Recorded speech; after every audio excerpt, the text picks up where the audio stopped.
Please like and subscribe to my YouTube channel. Thank you.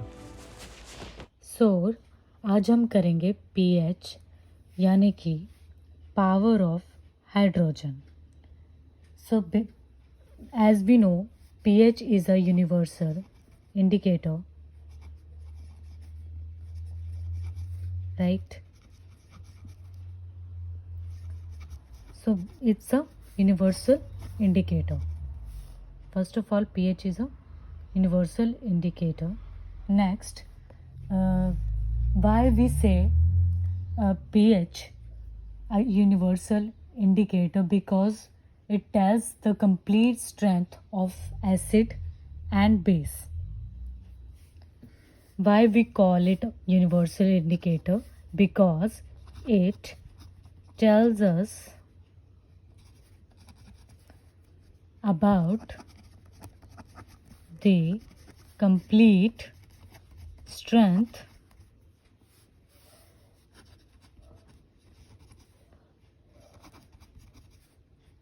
of acid or base. Basically हम pH को universal indicator क्यों बोलते हैं? क्योंकि ये हमें कंप्लीट स्ट्रेंथ जो है एसिड और बेस की उसके बारे में बताता है. तो इधर हम स्ट्रेंथ से क्या हमारा मतलब है कि चाहे वो जैसे हम बोलते हैं स्ट्रेंथ मीन्स या ईदर स्ट्रॉन्ग और वीक. जैसे हम वीक एसिड स्ट्रॉन्ग एसिड्स बोलते हैं तो स्ट्रेंथ यहाँ पे वो चीज़ बताता है. तो सबसे पहले हमारी एक रेंज है pH की जो कि हमारी होती है 0 to 14, राइट. तो 0 to 14 इस तरह से हमारी रेंज होती है. 1 2 3 4 5 6 7 8 9 10 11 12 13 14. तो ये है हमारी pH की रेंज 0 to 14. इसमें पहले जो 3 है 1 से लेके 3 तक ये कौन सी कैटेगरी में आते हैं? स्ट्रॉन्ग एसिड की कैटेगरी में आते हैं, ठीक है. और उससे नीचे जो 4 5 6 ये तीनों हैं ये हमारे आते हैं वीक एसिड की कैटेगरी में, वीक एसिड. और 7 हमारा अकेला ऐसा pH है जो हमें बताता है कि ये कोई भी एसिड और बेस न्यूट्रल है, ठीक है. मतलब किसी भी एसिड और बेस की स्ट्रेंथ के बारे में बताता है कि अगर किसी का 7 है तो इसका मतलब क्या है? वो न्यूट्रल है. नेक्स्ट 8 9 10 वाला जो हमारे नंबर्स हैं ये हमारे इंडिकेट करते हैं वीक बेस को. और आगे हमारे जो 10 के बाद 11 को भी मैं इंक्लूड करूँगी.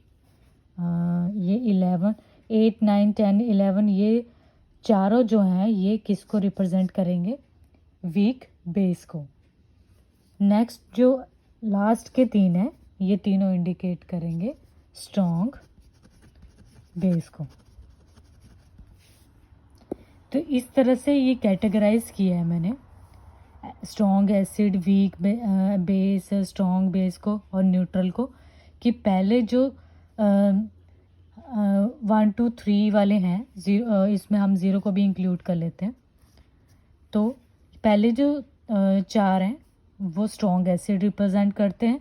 4 5 6 weak acid, 7 neutral, 8 9 10 11 weak base और 12 13 14 स्ट्रॉन्ग बेस.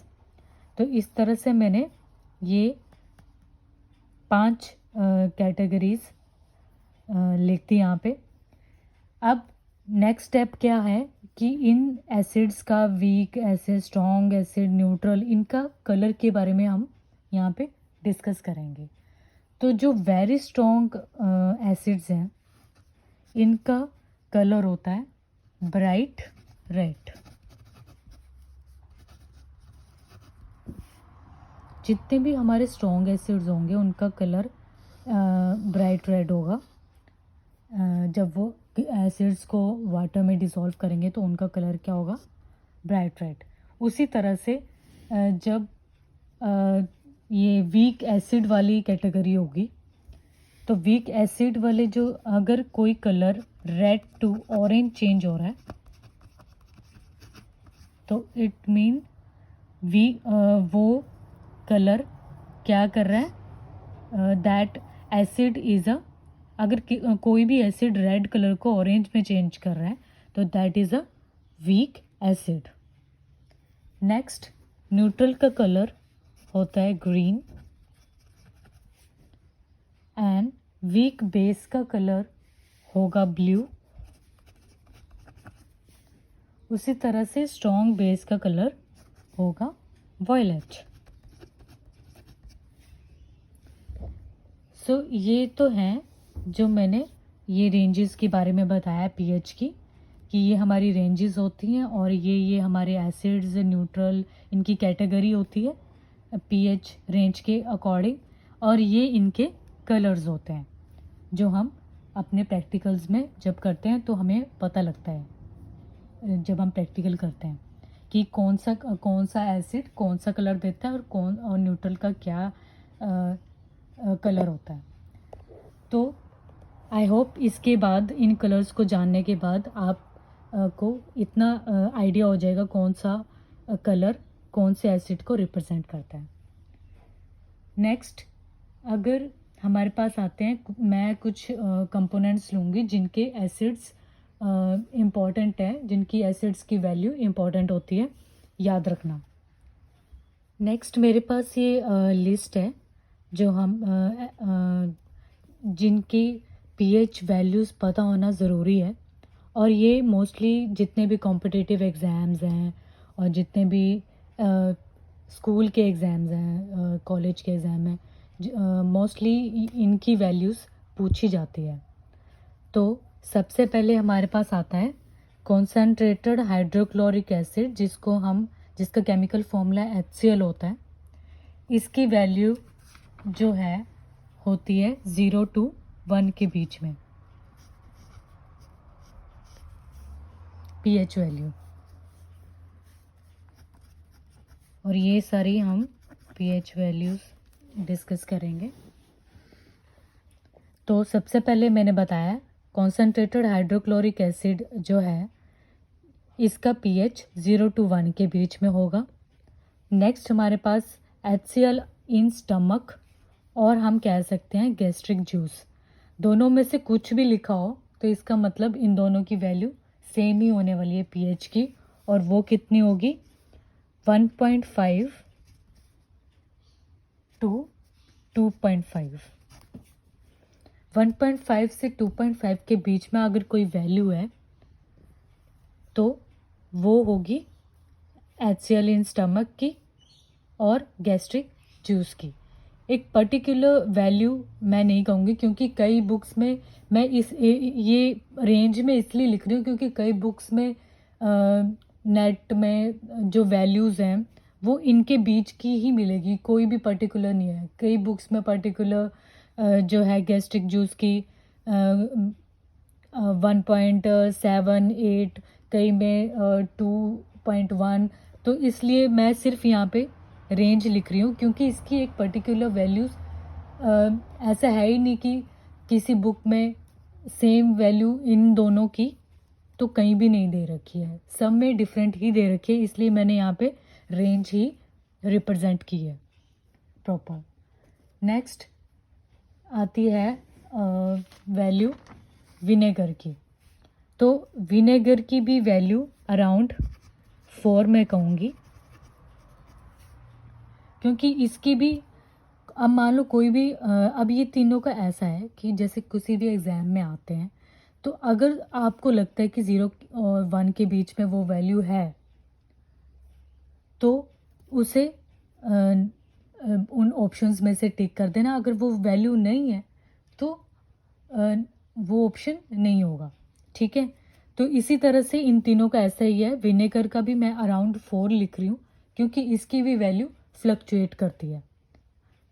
चाहे आप नेट में देख लो, चाहे कोई भी बुक्स देख लो, इन तीनों की वैल्यू सेम कहीं भी नहीं है।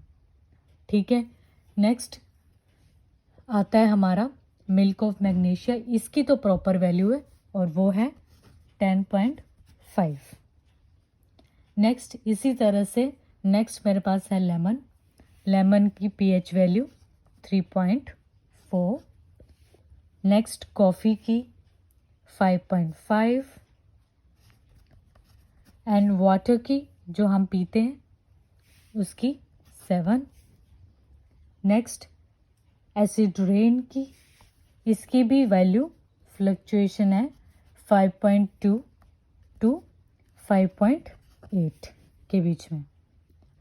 नेक्स्ट हमारा आता है सलाइवा, जो हमारे मुंह का सलाइवा है, वो भी खाने के बाद जो ये मैं वैल्यू लिख रही हूँ, ये हमारे सलाइवा की खाने के बाद जो एसिड प्रेजेंट होता है हमारे मुंह में उसकी वैल्यू है, आफ्टर मील की वैल्यू है 7.2।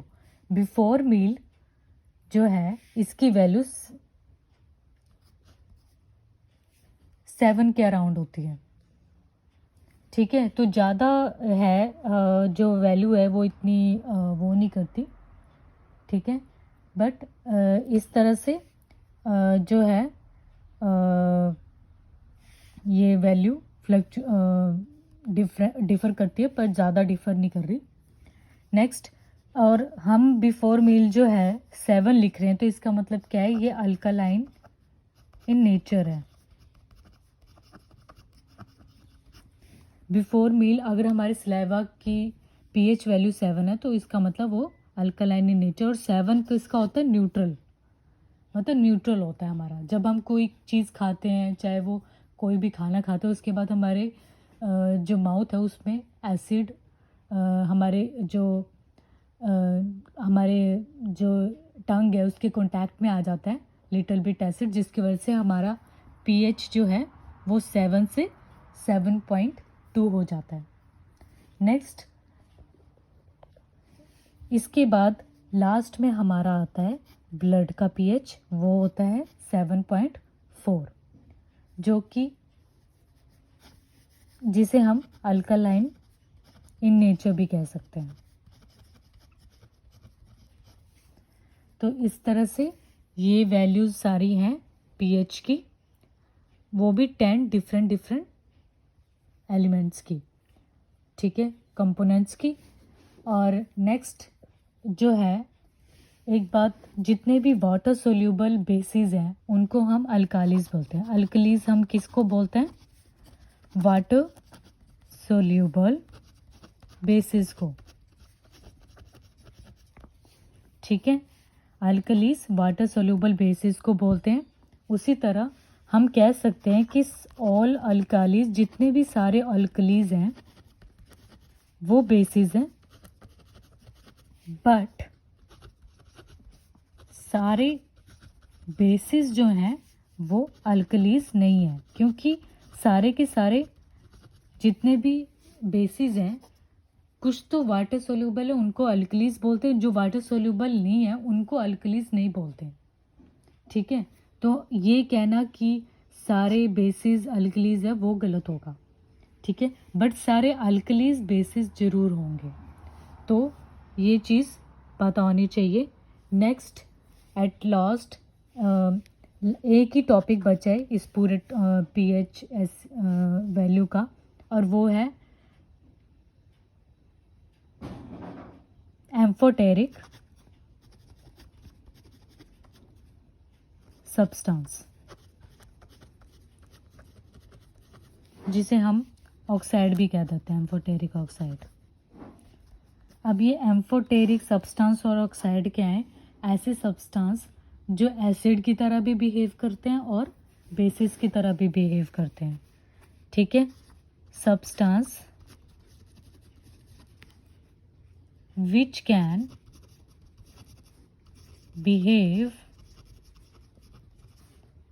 as acid as well as base.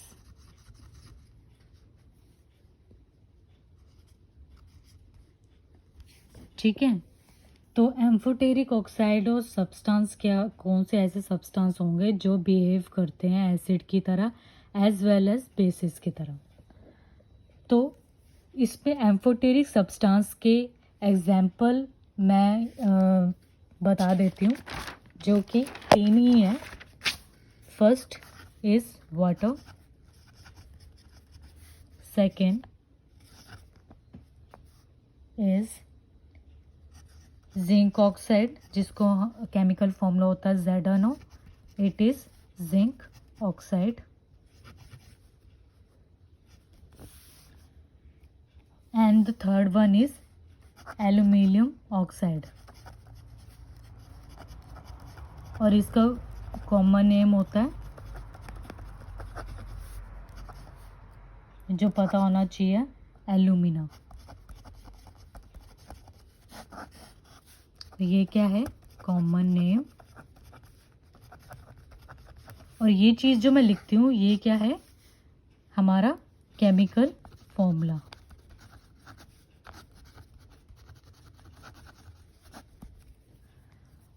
जिसको भी ये केमिकल फॉर्मूलाज की इतनी नॉलेज ना हो, तो मैंने एक वीडियो बना रखी है जिसमें मैंने डिटेल में फॉर्मूलाज का बताया है। तो आई होप वहाँ जाके आप ये डिटेल में केमिकल फॉर्मूला के बारे में पढ़ सकते हैं। So this is that is it. और ये एंड ऑफ द टॉपिक हो गया हमारा।